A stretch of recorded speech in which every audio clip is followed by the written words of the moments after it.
บอกว่าไปกินเงี้ยผู้ใหญ่บ้านเขาเลยบอกเจอแยกกินจังปะนั้นมันได้มา3 ตัวนึงปลาเข็งสะดอก โอ้ยมันเป็นปลาเข็ง เรียกมายังลูก อันได้ปลาคอกับปลานิ่นปลานิ่นของตัวทองนี่แหละ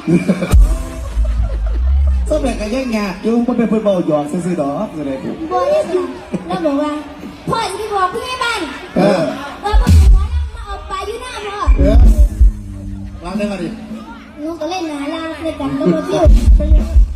ว่าเป็นอย่างนี้เป็นอย่างพ่อใหญ่อ้วนก็เป็นกล้าว่าจะสี่ใส่หมอลำ เตือนเลย บ่อุ่นแจ็คดิบ่ข่อยให้เมาใส่ยังเฮ็ดแหมอีเรื่องสังแหแล้วเดี๋ยวนี้ เพิ่นมารู้จักว่าเป็นอาอายสมุนาพรเพิ่นก็เห็นตอนแต่งหน้า เอาก่อนบ่แต่งงานเป็นจังไหน ฮะ ก่อนบ่แต่งงานเป็นไง นี่แหละเลยมากเลยเนี่ยเดี๋ยวจะว่าเพิ่นจำไม่ได้ ครับ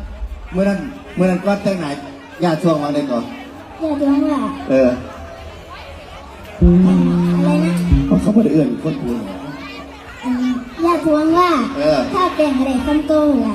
หรือก็เสียใจเลยยาย โอ้ยอย่าไปหาเสียใจหรอกเขาบ่เอื้อนคนผิวแหล่ดอกลูกได้หยังล่ะพ่อเอื้อนคนผิวเขากำ เขากลับเป็นราคาเด้ นี่ล่ะผิวขึ้นราคาตริใจคาดองหลายดิพี่แบบนี้นะ กำนันแพทย์ต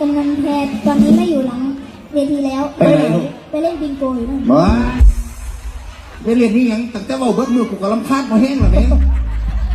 นั่งเอกกันพ้าวธิดาล่ำจะมาเสียสมาธิถวายอะไรจะมาเป็นลมกระบอกเมื่อไหร่อัดฝากไปถึงเมียตีน้อยนะครับ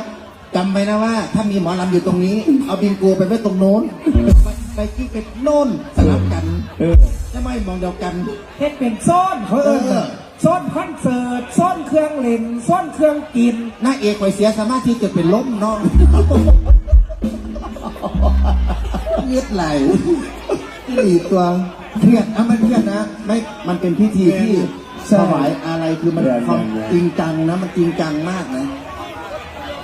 สะสมแรงสี เอาแม่ก็ให้ได้ลอง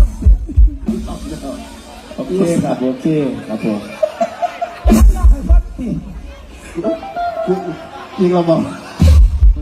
ไปบ่แม่ไหนเพิ่นจะเข้าเนี่ย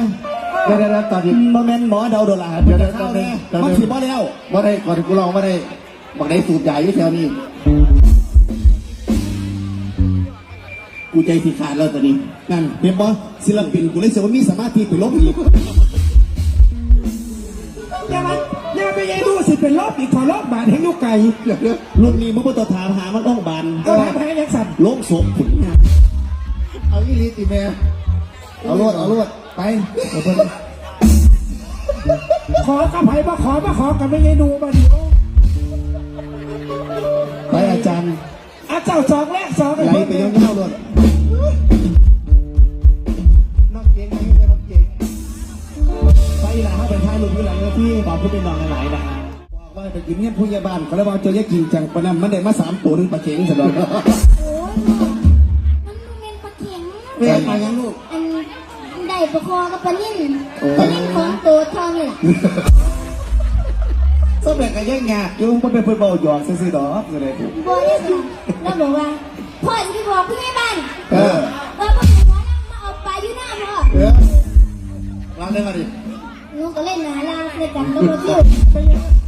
ว่าเป็นอย่างนี้เป็นอย่างพ่อใหญ่อ้วนก็เป็นกล้าว่าจะสี่ใส่หมอลำ เตือนเลย บ่อุ่นแจ็คดิบ่ข่อยให้เมาใส่ยังเฮ็ดแหม